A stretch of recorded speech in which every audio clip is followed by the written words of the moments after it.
इधर संभल के नेजा मेले के बाद अब बहराइच के दरगाह में लगने वाले जेठ मेले पर भी रोक लगाने की मांग उठ रही है। बीएचपी के नेताओं ने डीएम को ज्ञापन सौंपा और इस मेले पर रोक लगाने की मांग की है। रिपोर्ट देखिए।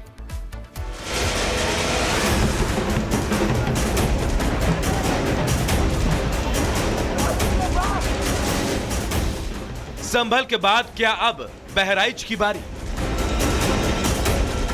बहराइच में लगने वाले मेले पर क्या लगेगी रोक? सवाल इसलिए क्योंकि संभल के नेजा मेले पर लगी रोक के बाद अब बहराइच में सैयद सालार मसूद गाजी के दरगाह पर लगने वाले जेठ मेले पर रोक लगाने की मांग उठ रही है। बीएचपी नेताओं ने इसे लेकर डीएम को ज्ञापन सौंपा और साफ कर दिया है कि अगर रोक नहीं लगी तो आंदोलन भी होगा। जैसे आज मैंने जिलाधिकारी महोदय को दिया है, 2 दिन के बाद मैं उनसे पूछूंगा प्रगति क्या प्रगति हुई। अगर मुझे उत्तर नहीं मिला तो मैं न्यायालय की शरण में जाऊंगा। रोक की मांग के पीछे तर्क दिया जा रहा है कि जिसकी मजार यहां बताई जा रही है उसकी मौत कहीं और हुई, लेकिन मजार यहां बना दिया गया। जहां मेला लगता है वहां सूर्य मंदिर और कुंड होता था और मेले के जरिए इसे खत्म करने की कोशिश की जा रही है। उसको फिरोज शाह तुगलक ने बनवाया, वहाँ पे सूर्य मंदिर था। ये गजेटियर कहता है कि सूर्य मंदिर को तोड़कर वो दरगाह बनाई गई है। तो वहाँ पे हमारे हिंदू जनमानस आता है जिसके साथ चीटिंग होती है, वहाँ पर उसके साथ शारीरिक मानसिक सारे तरह के अपराध होते हैं, इसलिए उसके मेले का स्थगन के लिए मैं आया। बहराइच के जेठ मेले पर रोक लगाने की मांग के बाद अब प्रशासन को धार्मिक सद्भावना को देखते हुए तय करना है कि इस मेले पर रोक लगाई जाए या फिर नहीं। Bureau report, Republic Bharat.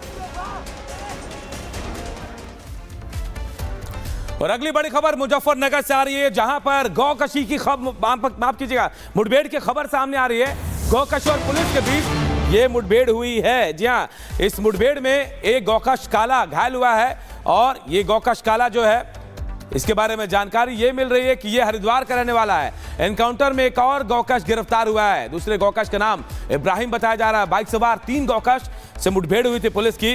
गौकशों से तमंचा, चाकू और बाइक मिली है। पुलिस मुठभेड़ में वांछित है दोनों गौकश दे।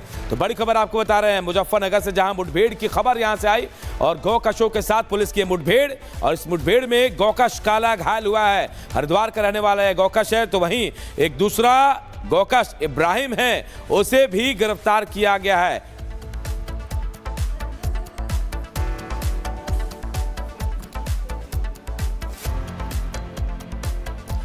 और बात नागपुर हिंसा की, तो नागपुर की हिंसा पूरी तरह से सुनियोजित थी और इसके एक-एक सबूत भी सामने आ रहे हैं। 57 आरोपियों की गिरफ्तारी हो चुकी है।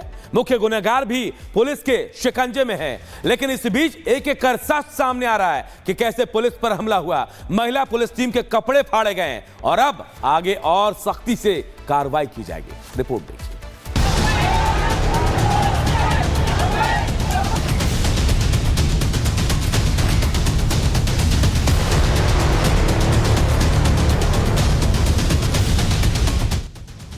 प्रदर्शन की आड़ में नागपुर को जलाने वाले औरंगजेब फैन क्लब के एक दंगाई रडार पर औरंगजेब को अपना आदर्श मानने वाले कट्टरपंथियों ने किस प्लानिंग के तहत में हिंसा की आग लगाई, इसकी गवाही एक-एक तस्वीरों में कैद है।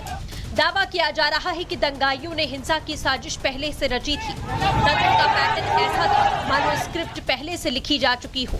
हिंसा के समय हालात सुधारने की कोशिश में जुटी पुलिस पर पथराव किया गया। धारदार हथियार से पुलिस कर्मचारियों को लहूलुहान कर दिया गया। इतना ही नहीं, एफआईआर में उपद्रवियों की अश्लील हरकत का खुलासा हुआ। नागपुर के चिटनिस पार्क से सीए रोड की घटना है। दंगाइयों ने महिला पुलिस कर्मचारियों के साथ दुर्व्यवहार किया। अंधेरे का फायदा उठाकर दंगाइयों ने छेड़छाड़ की। कट्टरपंथियों ने महिला पुलिसकर्मी की वर्दी खींची। महिला पुलिसकर्मी को गलत तरीके से छुआ गया। महिला पुलिसकर्मी पर अश्लील टिप्पणी और इशारे किए गए। महिला पुलिस कर्मचारी ने शिकायत की। गणेशपेट पुलिस स्टेशन में उपद्रवियों के खिलाफ मामला दर्ज किया गया। जिन्होंने भी ऐसा किया जो भी उपद्रवी थे जिन्होंने महिलाओं के साथ ऐसी बदसलूकी की, पुलिस कर्मी के साथ ऐसी बदसलूकी की, निश्चित तौर पर फडणवीस जी की सरकार उनके विरुद्ध एक्शन लेगी। ऐसी चीजें होनी नहीं चाहिए। तो हर महिला का सम्मान करना, पुलिस कर्मियों का सम्मान करना सबका काम है। कायदा सुव्यवस्था की शांति रखिए। जो भी महिला पुलिस कर्मचारी के ऊपर अगर विनय भंग हुआ है तो बिल्कुल किसी को जिन्होंने किया उनको नहीं छोड़ा जाए। कि पुलिस कर्मचारियों के ऊपर अगर ऐसे हाथ उठाना या फिर महिला पुलिस कर्मचारियों के ऊपर अगर ऐसे विनय भंग करने की हिम्मत किसी को होती है तो कायदा सुव्यवस्था कायदा का धाक क्या होता है ये हम लोग बिल्कुल दिखाएंगे। महिला पुलिस कर्मचारियों से छेड़छाड़ की घटना से स्थानीय महिलाओं के मन में डर है। कट्टरपंथियों की हरकत से महिलाओं में भय है। महिला पुलिसकर्मी के द्वारा ये लिखित में दिया गया है कि उनके साथ भी बदतमीजी की गई थी। हाँ, की गई है। एक्चुअली उनको भी बचाने वाले हमारी में से कोई थे। उनको पैर को लगा, उनको पूरा बैंडेज वगैरह करने में हमारी यहाँ के लड़के उनको हेल्प कर रहे थे। अब मुझे बताइए, उनको ही हमको हेल्प करनी पड़ रही तो हमारी हेल्प कौन करेगा? हमारी लाइफ एक इससे खतरे में कि अगर अभी ये लोग यहाँ है इसलिए, अगर ये लोग चले गए अपने जॉब वॉब पे और वो लोग आके एकदम से अटैक कर रहे तो यहाँ सर्वाइव करने के लिए कौन? नागपुर में दंगाइयों में सुनियोजित तरीके से पुलिस कर्मचारियों को चुन चुन कर निशाना बनाया। एफआईआर से दंगाइयों पर खुलासा हुआ। दंगाइयों ने उकसाने वाले नारे लगाए।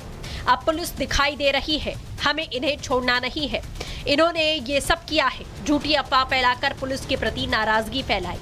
ऐसे में सबसे बड़ा सवाल ये है कि दंगाइयों ने पुलिस कर्मचारियों को रोकने के लिए क्या हमला किया? क्या पहले से तय था कि पुलिस फोर्स आई तो हमला करेंगे? पुलिस कर्मचारियों को डराने के लिए दंगाइयों ने कुल्हाड़ी और पत्थर से वार किया। पुलिस वालों पे भी हमला हुआ। लोगों के पास पत्थर कहाँ से आए? क्या है तो ये जो है महाराष्ट्र कभी भी और महाराष्ट्र की पुलिस और सरकार ये कभी भी सहन करेगी नहीं। हर व्यक्ति जो इसके अंदर इन्वॉल्व है उसको कड़ा से कड़ा शासन। नागपुर में सोमवार रात हुई सांप्रदायिक हिंसा के बाद स्थिति नियंत्रण में है, लेकिन शहर के कई संवेदनशील इलाकों में कर्फ्यू है। पुलिस ने मुख्य आरोपी फहीम को गिरफ्तार कर लिया है। पुलिस के मुताबिक फहीम ने हिंसा से पहले भड़काऊ भाषण दिया था, जिससे सांप्रदायिक तनाव बढ़ गया और हिंसा भड़क उठी। बहरहाल एक एक दंगाई को पुलिस ढूंढ रही है। Bureau report, Republic Bharat. और बात एक बड़ी खबर की जो राजधानी दिल्ली से आ रही है, जहां के छावला इलाके में एक युवती की लाश मिली है। हत्या के आरोपी आसिफ नाम के एक लड़के को पुलिस ने गिरफ्तार भी कर लिया है। जी हां, बताया जा रहा है कि मृतक लड़की सीमापुरी थाने के सुंदर नगरी की रहने वाली थी। युवती की हत्या गला घोट कर की गई थी और उसकी लाश को नहर में पत्थर से बांधकर फेंक दिया गया था। और पुलिस की जांच में सामने आया कि लड़की अपने घर से 12 मार्च से लापता थी। आसिफ टैक्सी चलाता और कोमल को पहले से जानता था। हालांकि आसिफ की गिरफ्तारी हो गई है। तो बड़ी खबर दिल्ली से, जहां छावला इलाके में एक युवती की लाश मिली है, जिसके बाद एक आरोपी आसिफ को गिरफ्तार भी कर लिया गया है।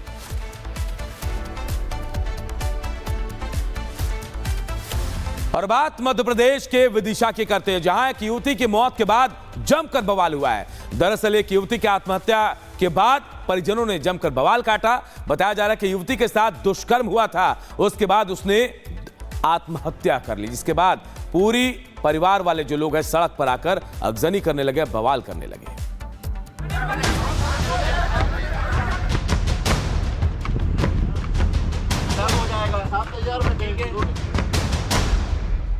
मध्य प्रदेश के विदिशा जिले में युवती ने फांसी लगाकर जान दे दी। बताया जा रहा है कि मुस्लिम युवक द्वारा दुष्कर्म की वारदात के बाद युवती ने यह कदम उठाया, तो वहीं परिजनों ने वारदात के बाद जमकर हंगामा किया, आरोपी के खिलाफ कार्रवाई की मांग की और सड़क पर जाम लगा दिया। आरोप है कि उमरछा गांव के ही मुबारक खान की युवती पर बुरी नजर थी, जिसके बाद मौका पाकर आरोपी ने युवती के साथ हैवानियत की घटना को अंजाम दिया। गांव वालों का कहना है कि आरोपी मुबारक ने युवती को घर में अकेला पाकर दुष्कर्म की वारदात को अंजाम दिया, जिसके बाद पीड़ित युवती ने मामले में पुलिस में शिकायत भी दर्ज करवाई थी, लेकिन खुद के साथ हुई हैवानियत से आहत पीड़ित ने आत्महत्या जैसा कदम उठा लिया। उधर घटना के बाद गांव के लोगों में गुस्सा देखने को मिल रहा है। नाराज परिजनों ने घटना के बाद सड़क पर उतरकर जमकर हंगामा किया और चक्का जाम कर दिया। इतना ही नहीं, गुस्साए परिजनों ने आरोपी मुबारक के घर पर पथराव करते हुए गाड़ियों को आग के हवाले